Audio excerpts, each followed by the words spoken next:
L'Aïd el-Kébir célébré dans notre pays aujourd'hui, les fidèles ont rallié les lieux de prière. Le président de la République a choisi la grande mosquée de Bamako où l'imam Koké Kale a imploré Allah le Tout-Puissant de faire revenir la paix au Mali.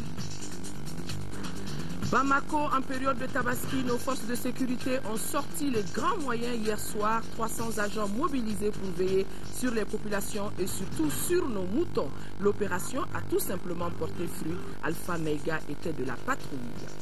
Chez les voisins sénégalais, l'Aïd el-Kébir rime chaque année avec le concours du plus beau mouton. Le mouton dénommé Boy Serer avec ses 140 kilos enlève le titre. Nous sommes vendredi 26 octobre, jour de fête, jour de recueillement et surtout de pardon. Mesdames et messieurs, bonsoir et bienvenue à cette édition. Le Mali, à l'instar de la Oumma islamique, a célébré aujourd'hui la fête de la Tabaski. À la grande mosquée de Bamako, l'imam Koké Kale a dirigé la prière et dans sa traditionnelle prêche a imploré Allah le Tout-Puissant qu'il accorde à notre pays la paix et la tranquillité. Le président de la République par intérim a lui aussi saisi cette occasion pour rappeler que le gouvernement du Mali travaille à la libération du nord du pays. À cette prière étaient présents beaucoup d'autres personnalités, de même que notre reporter Amadou Sankaré.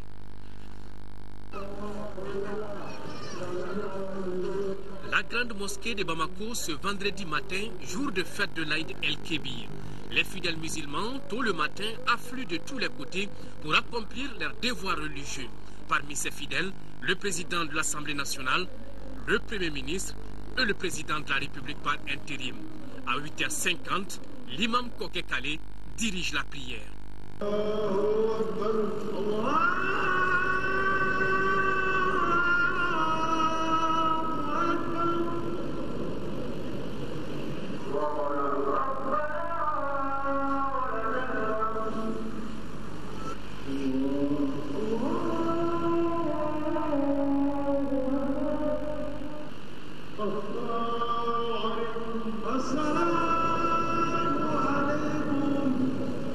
Dans son sermon, l'imam a prié pour le retour de la paix au Mali.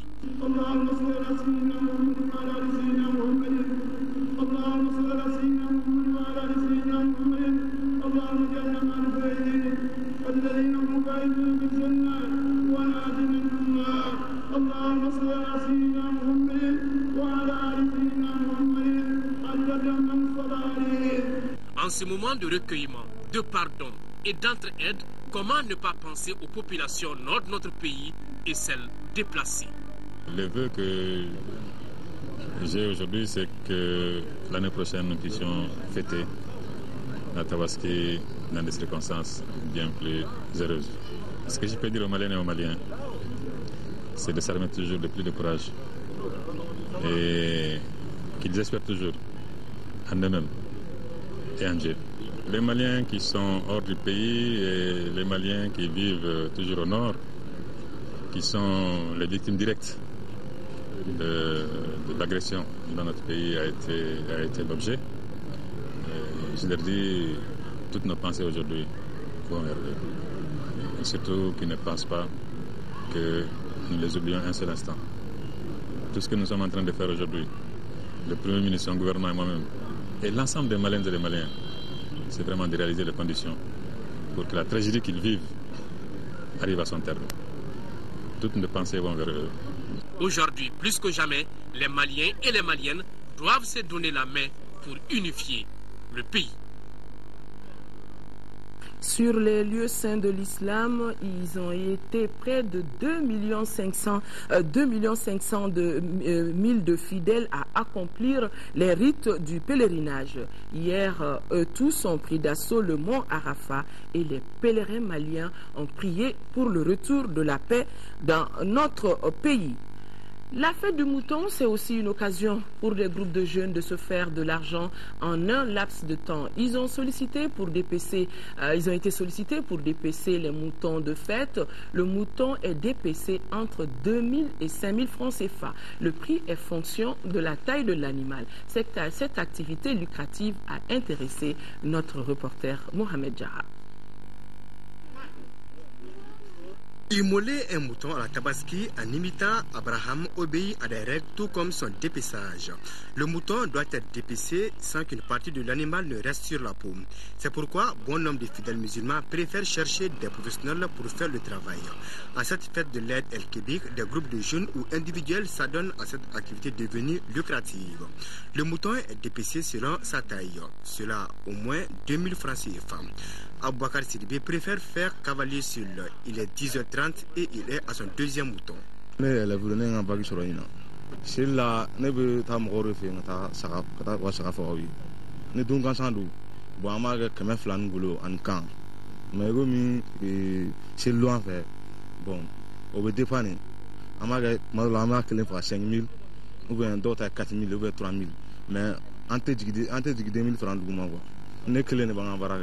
Cette activité requiert une certaine expérience, mais d'autres le font juste pour gagner leur pain, même s'ils n'ont pas la qualification requise.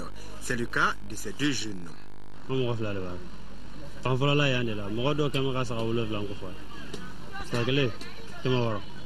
avait pris 2 personnes, mais malheureusement ils ne sont pas comme ce qu'on le souhaitait. Donc nous-mêmes on a commencé.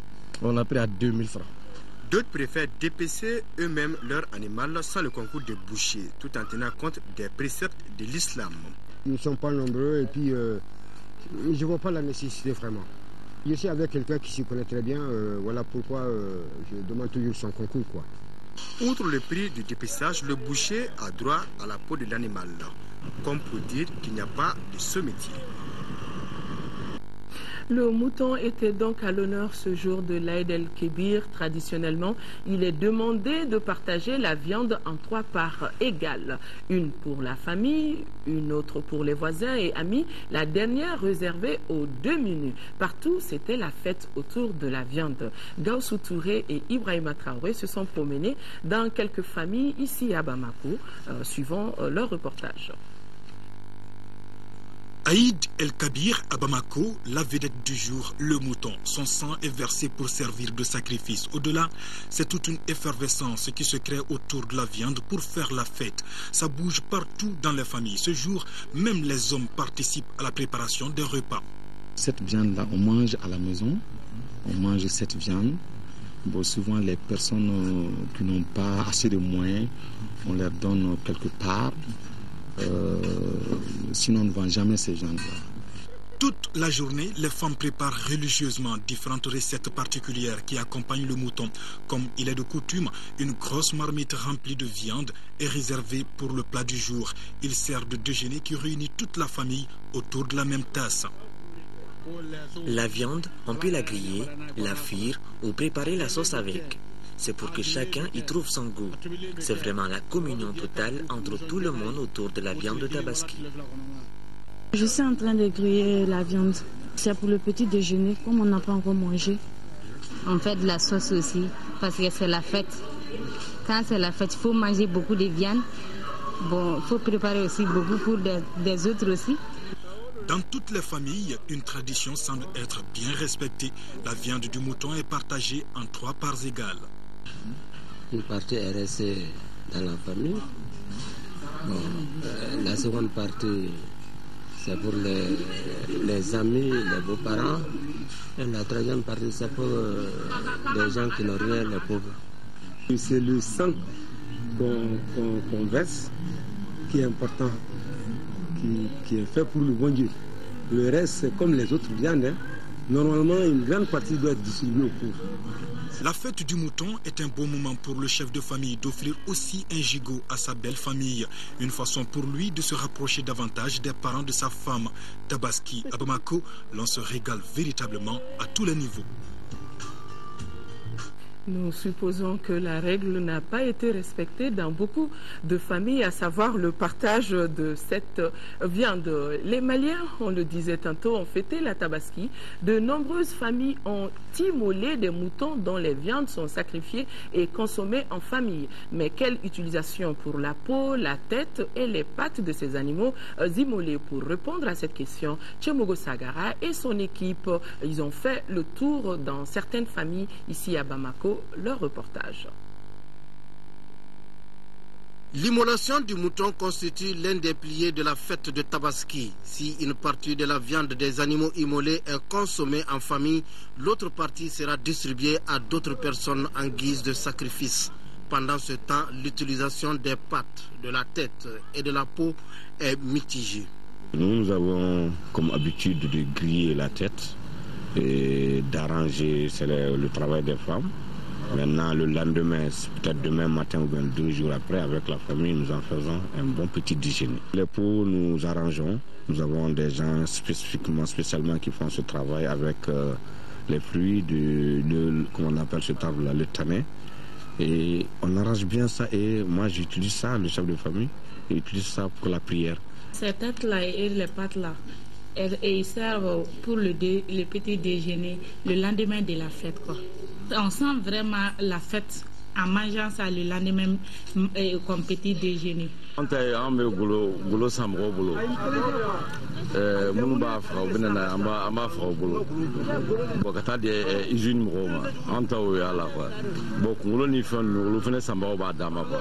Ces produits vendus à des sociétés sont utilisés par la tannerie du Mali. Elles seront acheminées hors du pays. Ces cuirs sont de provenance de la ville de Bamako et du reste du Mali. Bon, pour aujourd'hui, c'est essentiellement la ville de Bamako et les quartiers périphériques, quoi. Comme nous sommes en fête de Tabaski, d'habitude, durant la fête de Tabaski, on collecte beaucoup de peaux. Ces peaux, on les collecte pour la tannerie. Donc, c'est à partir de la tannerie aussi, il y a aussi un traitement avant de les expédier à l'extérieur, quoi, pour l'exportation. Si certains vendent les peaux, d'autres préfèrent conserver la tête et les pattes pendant un temps plus ou moins long avant de les consommer. Les pattes, nous les réservons, nous grillons pour éviter que ça pourrisse. Nous les réservons jusqu'au mois qu'on appelle le Haram en Fulfulde, et qu'on appelle en arabe Ashura. Le 10e jour de ce mois, il y a une fête qui coïncide aussi au premier jour de l'an, de l'Hégire. Et nous faisons soit du couscous ou bien avec un plat préféré. Et nous utilisons comme sauce ces pâtes-là. Nous les réservons un mois après, nous ne les utilisons pas le même jour de la fête ou bien avec la tête de mouton. Et pourtant, ni la vente, ni la conservation des pattes, de la tête et de la peau ne sont recommandées par l'islam. Ni lahia faga, lahia ieraba do anika dembaya ibido sarakala. Mais lahia asogo foi ti fire, golo te fire, ikeni mise ka saraka mogomo. Mogomi ni ka lahia faga ni magoti se agolomo. Op maika di shilamo mo mishiri la. Uba fire ka waringe ka mishiri koke ube ka waringe ka shilamaya deme ke mais era de tise ka fire ka waridu. En tout cas, chacun gère les produits des bêtes immolées selon sa compréhension, pourvu que la fête soit belle. Geste de solidarité en ce moment de célébration de la fête de Tabaski, la coordination des associations islamiques du Mali a procédé à une distribution de viande à certaines couches démunies. Il s'agit de l'association locale des veuves de la commune 4, de l'Institut Marchou et des hôpitaux Gabriel Touré et du Point G. Le secrétaire administratif de la coordination nous donne plus de détails sur le sens de l'opération. Il est au micro de Tchemoko Konaté. Dieu exige à ce que les bêtes que nous abattons soient partagées en 3 catégories. Donc une première catégorie qui est distribuée aux pauvres et aux démunis, une deuxième catégorie qui est distribuée aux parents proches et aux amis souvent, et une troisième catégorie qui est consommée à la maison. Bon, nous nous sommes dit au niveau de la coordination des associations islamiques du Mali, pourquoi ne pas faire profiter les pauvres qui ne pourront pas faire le déplacement. Les associations des femmes veuves, par exemple, qui ne pourront pas faire le porte-à-porte le jour de la fête. Parce que ça, même cela est interdit en islam. Parce que le prophète sallallahu alayhi wa sallam demande à ce qu'on leur apporte de la viande. C'est-à-dire il faut leur épargner de se promener ce jour-là pour quémander. Donc il faut apporter les sacrifices aux bénéficiaires jusqu'à leur domicile.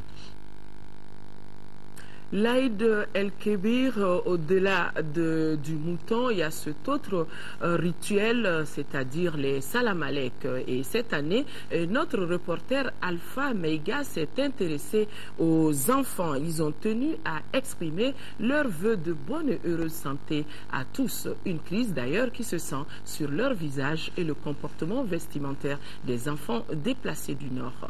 Alpha Meiga, je le disais, est allé à leur rencontre.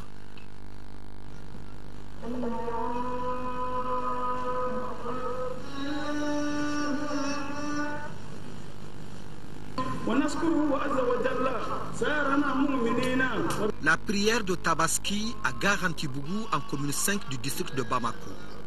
Prière suivie d'un acte. Celui qui marque toujours la fête de l'Aïd el-Kébir, autrement dit la fête du mouton. Et aux enfants de s'adonner à la fête en présentant leurs vœux. Ay sabe batigiyala karatiyala sa nanga kene an bɛ ka jɛ ka siri ɲɔgɔn fɛ n sen tɛ jigi la n bolo tɛ jigi la ala ka san wɛrɛ yira an na sabe batigiyala dentigiyala wɔtigiyala san ɲɔgɔn kɛmɛ an bɛ ka jɛ ka siri ɲɔgɔn fɛ n sen tɛ jigi la n bolo tɛ jigi la jago baba ala ka san wɛrɛ yira an na sai hu bɔra dese ka gadi sen de bɔra de kurkɛ sibe er ko monsieur wonder santawa. La fête de Tabaski se déroule à un moment où le pays traverse une crise profonde. Une crise qui n'est pas sans impact même sur le comportement vestimentaire de ces enfants déplacés ce jour de fête. Des enfants qui ont tenu à travers leurs prières formuler des vœux de voir les régions du Nord débarrassées des bandits armés. Ce que j'ai à dire sur ça, c'est que vraiment nous avons besoin de la paix au Nord pour pouvoir retourner chez nous. Parce qu'ici, vraiment, on n'est pas dans la joie. Bonne fête de Tabaski 2012. Espérons que 2013, tout cela sera un souvenir derrière nous. Global Shapers Community est une communauté de jeunes rattachés au Forum économique mondial. Cette organisation, composée de jeunes de moins de 33 ans, a fait don à l'orphelinat Azmali de Sébenikoro. Le don est composé de riz, de sucre, de boissons, de lait, de vêtements et de moutons. Les images sont suffisamment parlantes. Les donateurs ont placé ce geste dans le cadre de la célébration de la 18e édition du mois de la solidarité et de la lutte contre l'exclusion. La fondatrice de ce centre, qui accueille près de 20 bébés par mois, a profité de cette cérémonie pour inviter les Maliens à démontrer leur sens de patriotisme à l'endroit des orphelins. 7 heures de patrouille, je vous le disais dans les titres, nos forces de sécurité ont sorti les grands moyens hier soir. Donc 7 heures d'horloge de patrouille pour le district de Bamako. Cela s'appelle Opération Grande Envergure des forces de l'ordre et de sécurité. C'était hier soir avec plus de 300 agents de la police, de la garde nationale et de la gendarmerie.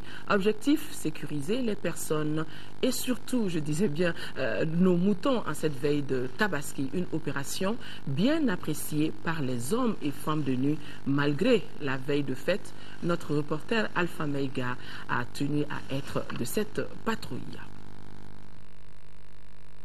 Nous sommes devant le groupement mobile de sécurité communément appelé GMS en cette veille de Tabaski au titre de l'année 2012. Il est exactement 23 h et c'est parti pour l'opération patrouille d'envergure.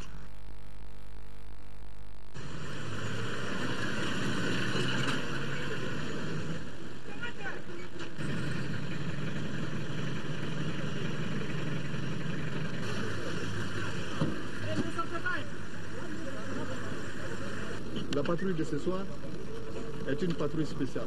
Mais pour ce soir-là, c'est spécial. Et sa spécificité, sait que demain c'est la fête. C'est la fête de Tabaski. Donc, les gens mal intentionnés peuvent profiter de cette situation, se dire que c'est parce que c'est la fête, donc ils vont aller faire du mal aux gens. Il s'agira pour vous de veiller, d'aider la population à faire sa fête, d'être courtois, ferme. Ainsi, pour l'opération, plus de 300 agents de sécurité mobilisés, parmi lesquels 2 femmes. Les agents viennent de 3 corps, la police, la gendarmerie et la garde nationale. Ils sont ainsi repartis sur l'ensemble du district de Bamako. Continuez. Transmettez-nous un contact. Par rapport à notre dispositif, nous avons pris quelques carrefours les plus importants, donc notamment à la Tour de l'Afrique. Mais notre politique ne consiste pas à rester dans une position statique. Nous évoluons au fur et à mesure pour permettre à la population de se sentir en toute quiétude.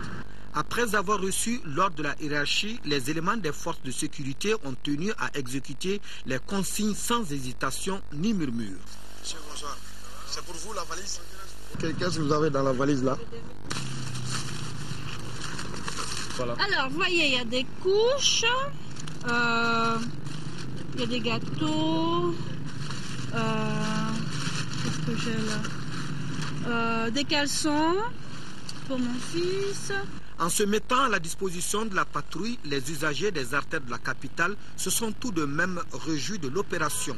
Une opération qui, en réalité, n'a d'autre objectif que de sécuriser les personnes et leurs biens. C'est bien pour vous si vous vérifiez tout comme ça, au moins, je suis sûr que je suis parti avec la bonne valise. Bon, c'est quelque chose qui est bien parce que là où nous sommes maintenant, l'État est en insécurité, c'est bien quoi. Je suis content qu'il y a le contrôle en ville. Et qu'est-ce que vous pensez de ce contrôle-là? Bon, je pense qu'on se sent en sécurité.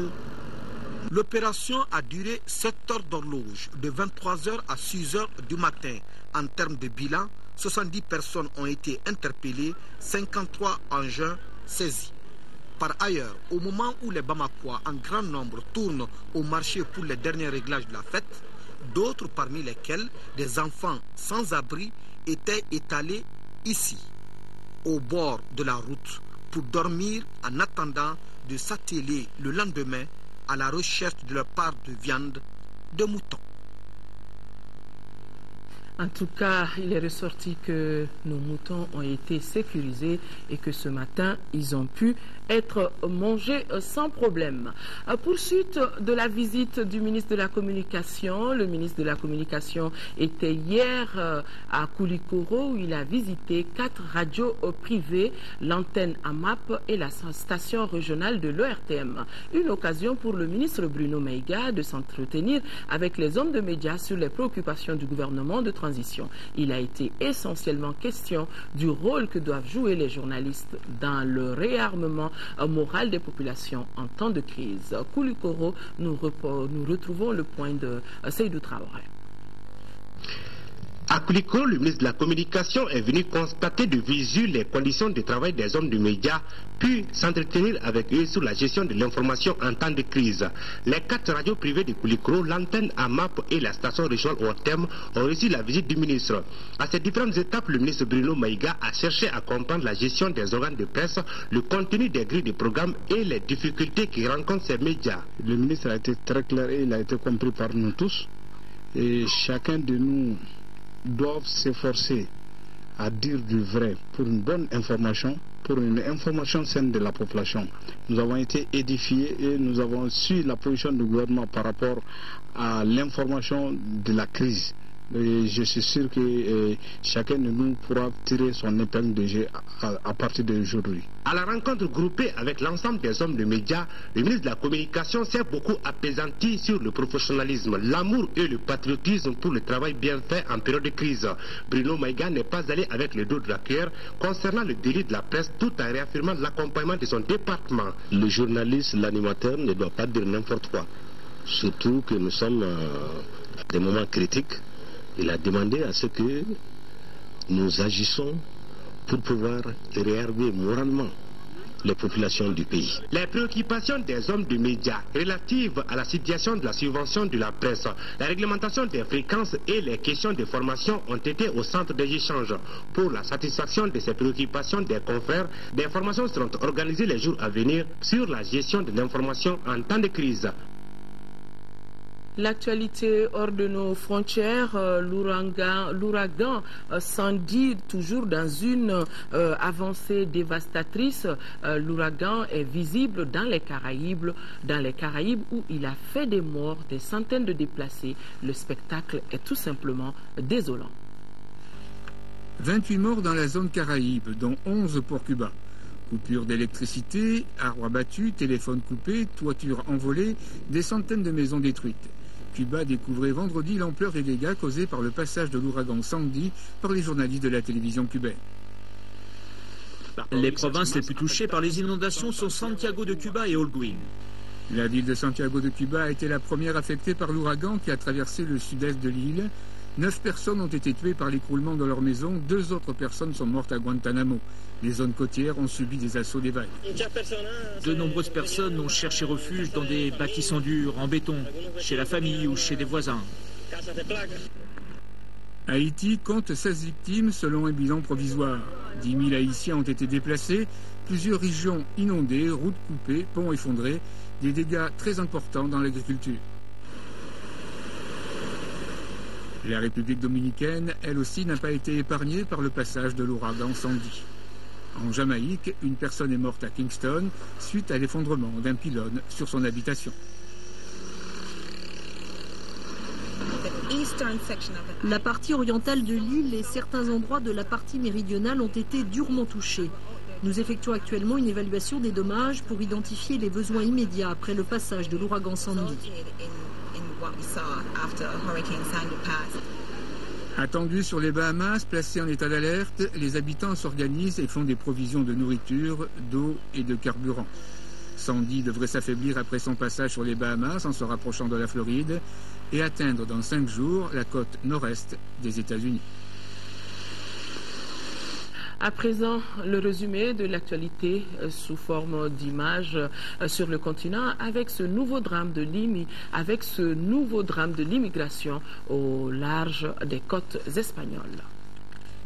Nouveau drame de l'immigration clandestine entre le Maroc et l'Espagne. Jeudi, les services de secours maritime du port espagnol d'Almeria ont annoncé avoir récupéré 17 survivants sur une embarcation à moitié submergée. Ils ont également recueilli 14 cadavres, mais le bilan pourrait s'alourdir car selon un informateur, 70 personnes se trouvaient à bord. Un immeuble à moitié carbonisé à Madinet Nasr, au nord-est du Caire. Selon les services de sécurité égyptiens, c'est là que se trouvait l'un des activistes liés au groupe qui aurait mené l'attaque contre le consulat des États-Unis à Benghazi, en Libye. L'activiste, un Libyen membre d'Al-Qaïda selon la presse égyptienne, serait mort dans l'explosion d'un engin qu'il a déclenché après des échanges de tirs avec la police. Le 11 septembre dernier, l'ambassadeur Chris Stevens et 3 autres Américains avaient été tués dans l'attaque de leur consulat après une vague de protestations contre un film jugé blasphématoire par les musulmans.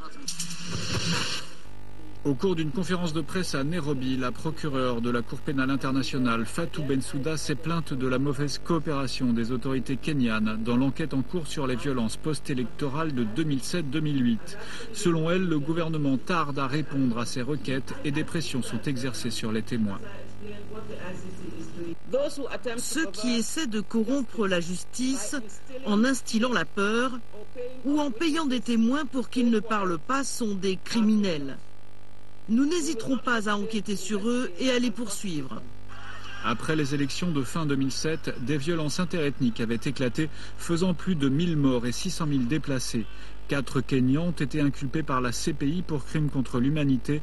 2 d'entre eux sont des candidats déclarés à l'élection présidentielle de mars 2013. L'ancien président burundais Pierre Buyoya a été nommé jeudi haut représentant de l'Union africaine pour le Mali et le Sahel. Sa tâche sera de renforcer la contribution de l'organisation panafricaine dans la perspective d'une opération militaire au Nord Mali et d'assurer une meilleure coordination entre les différentes organisations internationales. Pierre Buyoya, militaire de formation, a occupé 2 fois la présidence du Burundi après un putsch, mais il s'est bâti une réputation de démocrate en rendant à chaque fois le pouvoir en douceur. Ce dernier titre phare de ce journal en matière de célébration de la fête de la Tabaski, le Sénégal innove chaque année et organise un concours du plus beau mouton de l'année. 240 moutons ont été sélectionnés et c'est Boy Serer, le nom donné au mouton qui enlève le titre. Une fête qui passionne. Suivez tout simplement et le commentaire suivra après. Il s'appelle Boy Serer et il est le mouton de l'année 2012 au Sénégal. Un titre décroché à l'issue d'un concours auquel ont pris part 240 moutons rigoureusement sélectionnés. Et Boy Serer a triomphé en finale après 2 mois d'épreuve devant 15 concurrents. Le concours porte sur des sujets mâles. Donc qui dit mâle dit des testicules. Tout devrait être normal physiologiquement et apparemment. Avec 140 kilos et une taille d'environ 1 mètre, Boy Serer, âgé de 3 ans, a remporté 1 tonne d'aliments de bétail et la somme de 2 millions de francs CFA. Son propriétaire, Abou Khan, un grand éleveur établi en Bao dans la région de Dakar, a donc décidé d'épargner du sacrifice de la Tabaski ce mâle géniteur. Question d'assurer une progéniture de qualité. C'est un géniteur, il est là pour faire de la reproduction, pour améliorer les races, donc il va jouer son rôle pleinement. Maintenant, on ne sait jamais ce qui va se passer dans l'avenir. Bon. Boy Serer, bien sûr, a suscité beaucoup d'intérêt sur le marché du mouton au Sénégal.